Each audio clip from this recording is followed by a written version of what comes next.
அல்லாஹ் தஆலா சொல்லுகிற போது அல் யௌம அக்மல்து லக்கும் தீனக்கும் வ அத்மம்து அலைக்கும் நிஅமதி வ ரதீது லக்கும் இஸ்லாம தீனா.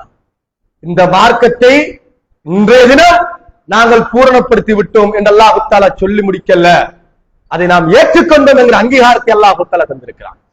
அல்லாஹ்வுடைய தூதர் உசுரோடு இருக்கிற போது, அல்லாஹ்வுடைய உயிரோடு வாழுகிற போது, அல்லாஹ்வுடைய தூதர் இறுதி பயணத்தின் போது அல்லாஹ்வுடைய தூதர் ஸல்லல்லாஹு அலைஹி வஸல்லம் அவர்கள் ஒட்டுமொத்த சமூகத்தை அழைத்து இந்த மார்க்கத்தை பிரகடனப்படுத்தியதற்கு பின்னால அல்லாஹ் சொல்றான் என்ன, இன்றைய நாள் இந்த மார்க்கத்தை நாங்கள் பூரணப்படுத்தி விட்டோம் என்று அல்லாஹ் தஆலா சீல் குத்திட்டான்.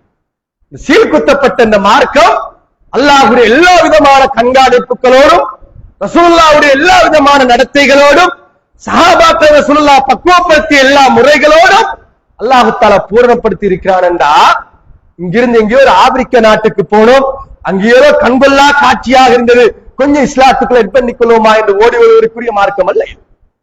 நன்றாக புரிஞ்சு கொள்ளணும். பாரசீகத்துக்கு போனோம், அங்கிருக்கக்கூடிய மத நடவடிக்கைகள் வித்தியாசமாக இருக்கிறது, கொஞ்சம் அதோடு எங்கள் இருக்கிறதையும் சேர்த்துக் கொண்டால் நல்லா இருக்குமே என்று அப்படி ஃபிட் பண்ணுவதற்கு குறைபாடுள்ள மார்க்கம் அல்ல இஸ்லாமிய மார்க்கம். அல்லாஹ்வுடைய தூதர் ஸல்லல்லாஹு அலைஹி வஸல்லம் அவர்கள் வாழுகிற போது சஹாபாக்கள் அங்கீகாரத்தை கேட்டார்கள்.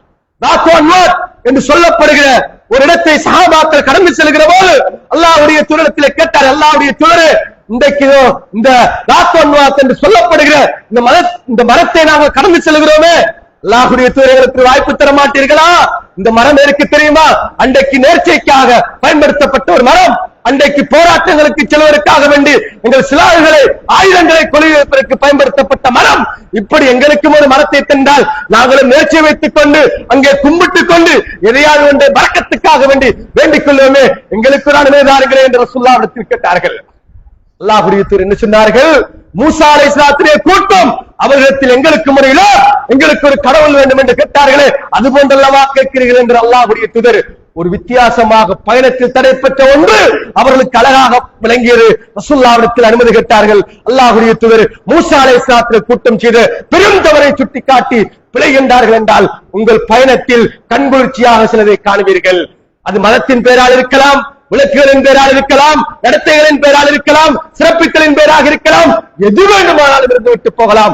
உரசி பார்க்க வேண்டிய ஒரே இடம் அஷ்ஹது அல்லா இலாஹ இல்லல்லாஹ் வ அன்ன முஹம்மது ரசூலுல்லாஹ் என்று ஒரு ஷஹாதாவை சொன்னீர்களே, என்ன ஷஹாதத்து தெரியுமா?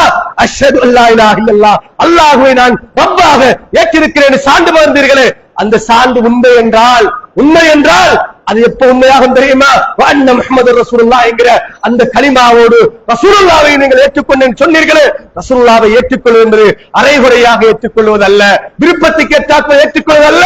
அந்த தூதர் சொன்ன வழிகாட்டலில் ஒரு சுப்ஹானல்லாஹ்வாக இருக்கலாம், ஒரு அல்ஹம்துலில்லாஹ்வாக இருக்கலாம், அல்லாஹ் அக்பராக இருக்கலாம், லட்சங்களில் கோடிகளில் செலவழித்து செய்யக்கூடிய ஹஜ்ஜாக, உம்ராவாக, தான தர்மங்களாக அல்லது ஜகாத்களாக, சதகா ஜாரியாக்களாக இருக்கலாம், எந்த ஒன்றாக இருந்தாலும் இந்த கலிமா நிறைவு பெற வேண்டுமாக இருந்தால் அந்த முஹம்மது ரசூலுல்லாஹ்வில் உரசி பார்க்காமல் இந்த ஷஹாதா முழுமை பெறாது. நீங்கள் கட்டுகிற தக்பீராக இருந்தாலும் அல்லாஹ்வை நீங்கள் ரப்பாக ஏற்றிருந்தால் அல்லாஹ்வுடைய தூதர் எப்படி தக்பீர் கட்டினார்களோ அந்த தக்பீரை கட்டினால்தான் அஷ்ஹது அல்லா இலாஹ இல்லல்லாஹ் வ அன்ன முஹம்மது ரசூலுல்லாஹ். ரசூலுல்லாஹ்வை நேசித்தல், ரசூலுல்லாஹ்வை சிறப்பித்தல் என்பது ரசூலுல்லாஹ் காட்டாத ஒன்றை கொண்டு சிறப்பிப்பதல்ல. ரசூலுல்லாஹ்வுக்கு சொல்ல வேண்டிய ஸலவாத்துக்களை தாராளமாக நாங்கள் சொல்லிக் கொள்ள வேண்டும். ரசூலுல்லாஹ்வுடைய நடத்தைகளை அடிக்கடி ஷானுக்கு ஷான் ரசூலுல்லாஹ் எதை எங்களுக்கு நல்ல பண்பாடுகள் என்று சொல்லி தந்தார்களோ அதை பின்பற்றுவதில் தான் அதை உயிர்ப்பிப்பதற்கான அடையாளமாக மாறி போகும் என்ற செய்தியை நான் நீங்கள் புரிந்து கொள்ள வேண்டும். அன்புக்கும் பிரமிப்புக்கும் உரிய இஸ்லாமிய சகோதரர்களே, அல்லாஹ்வின் நடிகார்களே, நாம் என்ன செயற்பாடு எது அழகாக இருக்கு என்று நாங்கள் யோசித்தாலும் எல்லா யோசனைக்கு பின்னாலேயும் இஸ்லாம் உரசிப்பாக்க சொன்ன அந்த ஷஹாதா தான் எங்கள் நட்பண்புகளின் உறைவிடம், அதுதான் ஊற்று. அந்த ஊற்று பெருக்கெடுத்துவதற்கான எல்லா வாய்ப்பையும் நாடுகள் ஏற்படுத்திக் கொள்ள வேண்டும்.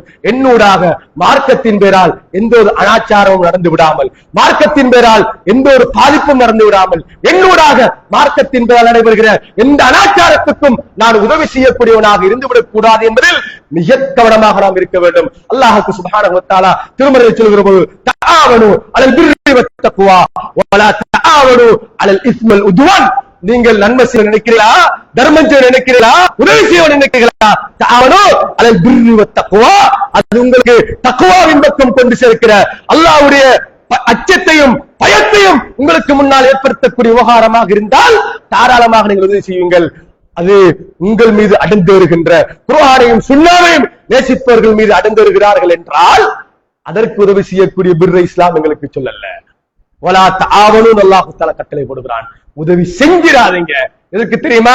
இஸ்மி வல் உத்வான், உங்கள் மீது அத்துமீறுகிற பாவத்தை தூண்டுகிற மார்க்கத்தின் பெயரால் செய்யப்படுகிற அநியாயங்கள் அனாச்சாரங்களுக்கு வழிகாட்டுகிற அம்சங்களுக்கு ஒருபோதும் நீங்கள் உதவி செய்து விட வேண்டாம். இஸ்லாம் எனக்கு உங்களுக்கு வழிகாட்டு என்றால் அதை தலைமேற்கொண்டு அது இஸ்லாத்தின் அடிப்படை உணர்வு என்பதை புரிந்து கொண்டு நான் நீங்கள் எங்கள் வாழ்க்கையை செயற்படுத்திக் கொள்வோம்.